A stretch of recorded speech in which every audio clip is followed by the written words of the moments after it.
Football Convos number 3, Ross Tucker. I'd be real nervous about going out there, but my wife would probably say, for 3 games, get your butt back out there. For daily conversations with the players, coaches, and contributors that make this game great. Regulators, mount up. We're coming. Football Convos. Here's your host, Andy Carlson. Very happy to be joined now on Football Convos by Ross Tucker. He's on the Twitter machine at Ross Tucker NFL. Ross, how the heck are you today? I'm doing fantastic. Good to be on. Princeton grad, NFL veteran, media personality, and you can catch him on the Ross Tucker Football Podcast presented by State Farm. Fantasy Feast Eaton, Even Money with pregame Steve Fezzik, one of my favorites. SiriusXM Satellite Radio, NFL Morning Kickoff, Channel 88. On television, Pro Football Talk and NBCSN. Writer for Sports on Earth. Also calls games for Westwood One, NBCSN. All of this on top of being an entrepreneur and a speaker. Ross, my man, you're the James Brown of sports media. Hardest working man in show business. I'm trying, man. That was kind of my MO as a player. Is maybe not the most talented, and but I felt like I could outwork people to try to keep my dream alive, and I've just continued that into my post-playing days.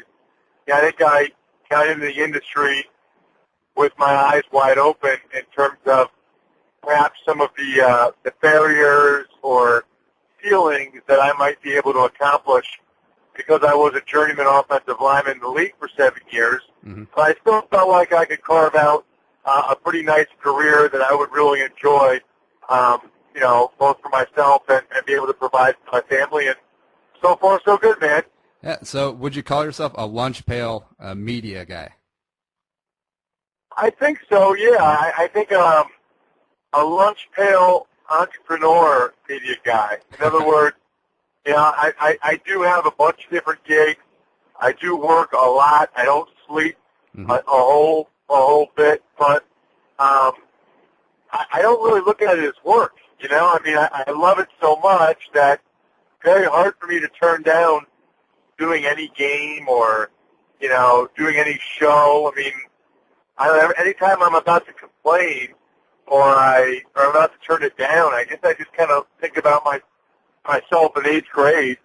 And if somebody said to me, hey, I'll give you X amount of dollars to go to this football game or talk about football, my 8th grade self would kick my 35-year-old self butt if I said no to a lot of these things. So that's kind of the prism with which I view it.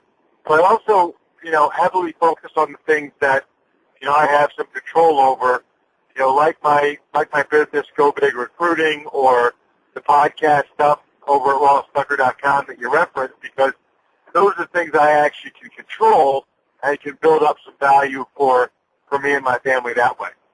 Now, I wanted to have you on to get to your football story. So walk me through how you went from growing up in Eastern PA, then to Princeton, the NFL, and then on to today. Well, yeah, man, it's kind of a surprising story. My dad's 5'9", $170. Mm-hmm.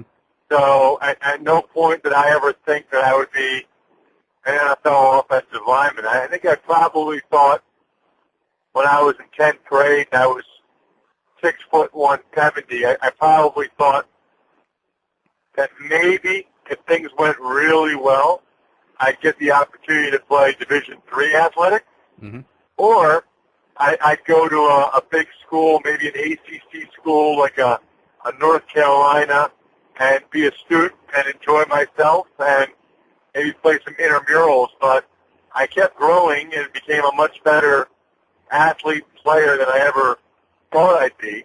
And that gave me the opportunities to get recruited, not by the major schools, but by a lot of, 1AA now FCS schools.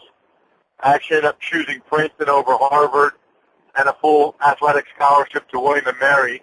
Mm-hmm. And then even now, I just kind of took the same attitude, which was, I don't know, how good I can be, but I want to become the best I can. I love this sport. And kind of much to my surprise, I just kept growing, kept getting better, and had a chance in the NFL, and I made it. And stuck around for 7 years, and it's been awesome, man. I think it's probably more rewarding when you did not expect it. People haven't been telling you since 8th grade that you're going to be a pro someday. And you're a two-time academic All-American at Princeton, which is kind of a hard thing to do. That's no mild accomplishment. Right. Well, I think you had to have over a 3.4 GPA, so I barely made that cut. Yep. That was the academic qualification. Then you had to be a pretty good player, and I was able to have some success in the Ivy League. But yeah, it's funny. Out of all of my accomplishments or anything that people mention in a bio for me, or anything that is part of my resume or what I look like on paper, that's the thing I'm most proud of, because I know how hard that is to do. To get that type of success, both in the classroom and on the field, is not easy. You really have to put the time in, and so I think that's probably my proudest achievement. You mentioned the NFL. You played for Washington, Dallas, Buffalo, New England, Cleveland, and then Washington again. What was your favorite stop in the NFL? It was Buffalo for multiple reasons, and I'm sure you weren't expecting me to say Buffalo. I know a lot of people probably don't expect that when you name some of the other teams like the Patriots, Redskins, Cowboys. But you're the opposite Marshawn Lynch. You actually like Buffalo. Oh, yeah, I loved it. And I'll tell you why. First and foremost, that was where I had the most success. If you talk to the fan bases for every team I played for, the folks in Buffalo are the ones that would remember me the most. That's where I played the most. I got a contract extension up there, made the most money, those type of things. So that obviously helped the experience. I was there the longest. But it was also just, reminded me of my hometown of Reading, Pennsylvania, just a bigger version of that. Plus, some of the other bigger cities where I played, all the guys would kind of do their own thing and go their own way. Whereas, with the Bills, we really got tight and we really hung out together, and that was really cool. I really enjoyed that aspect of it, is hanging out together like that. Mm-hmm. I think that was part of the reason why it was my favorite stop. Now, offensive linemen, I feel like nowadays are kind of like kickers, where they only get noticed when they screw up. And me being a Vikings fan, we obviously have plenty of experience that with Matt Khalil this year. Do you feel that way? Yeah, I think so. I actually wrote about that this week in my column at sportsonearth.com. Yep, not every sack is the O-line's fault.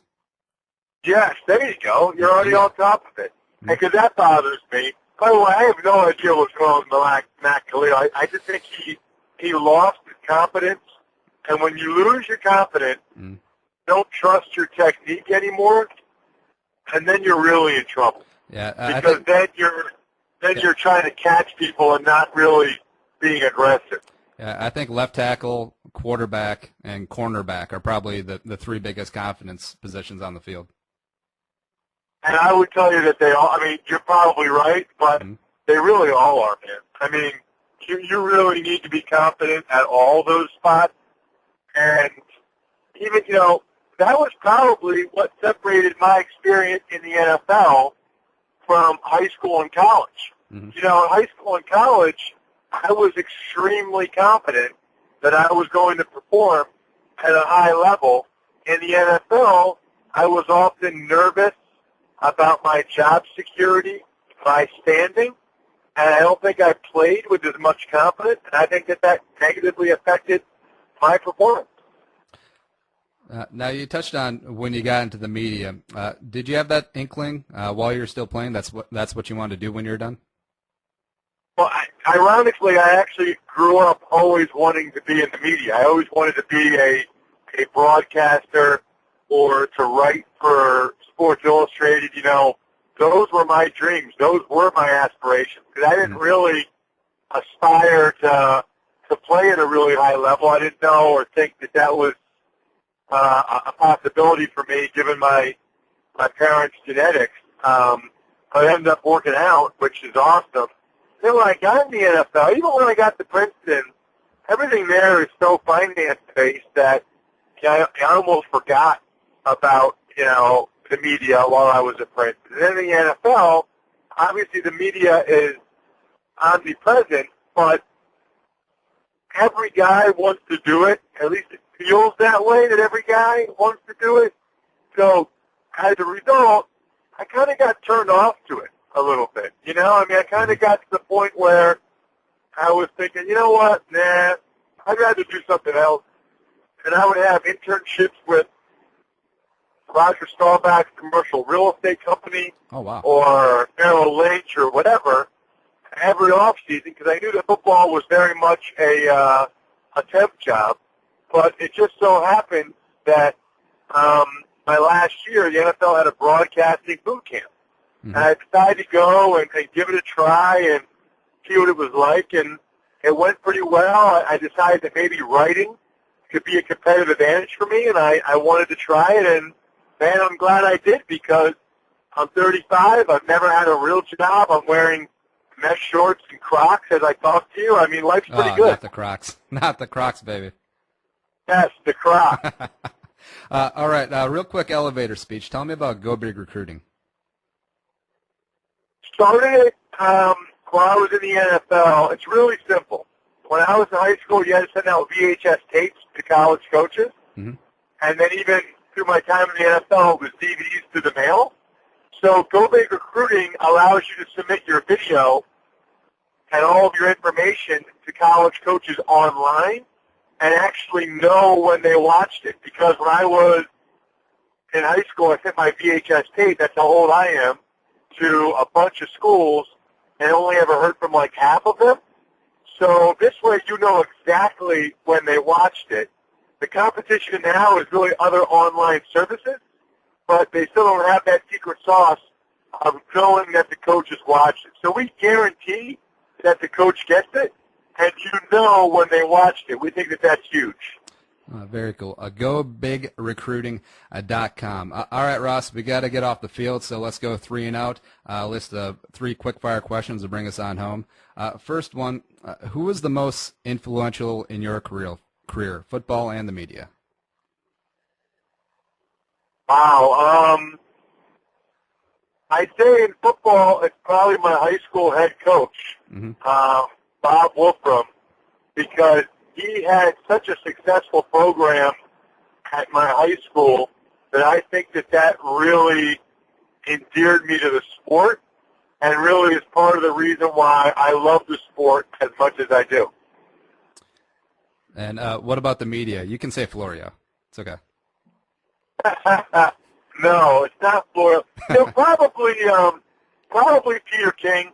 He kind of got me my start writing for the MMQB, his column, and also just kind of his viewpoint, vantage point of how I could have success in the media. Much appreciated. What's one piece of advice that you would give to a kid who would like to follow in your footsteps? The player or the media? Either or. So as a player, I would tell you that, I can't tell you that your dream's going to come true. Mm-hmm. I can't tell you you're going to make the NFL, but you can become your very personal best, right? So, I hate the speeches where somebody says if you work hard, you can do anything. That's not true. If I worked every day the rest of my life, I couldn't be a good marathon runner or a good singer or ice skater. It's just not true, no matter how hard I work.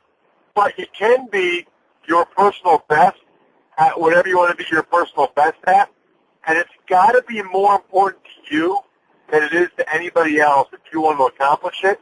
In terms of the media, you got to be willing to do the dirty work. You got to be willing to work long hours for virtually, if not, no money, and that's what separates the contenders from the pretenders in terms of how much they really love the sport. Calling games like Eastern Washington versus Montana Tech? I would happily call that game. All right. What's a book recommendation you got? Football, life, or otherwise? I would go with, it's funny, 2 jump out to me for very different reasons. One is The Case for Christ by Lee Strobel.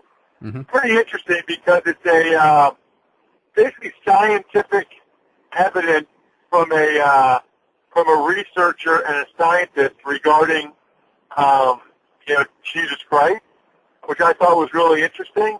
The other one, which is totally the other end of the spectrum, I can't remember the name of it, but it's Bill Romanowski's book.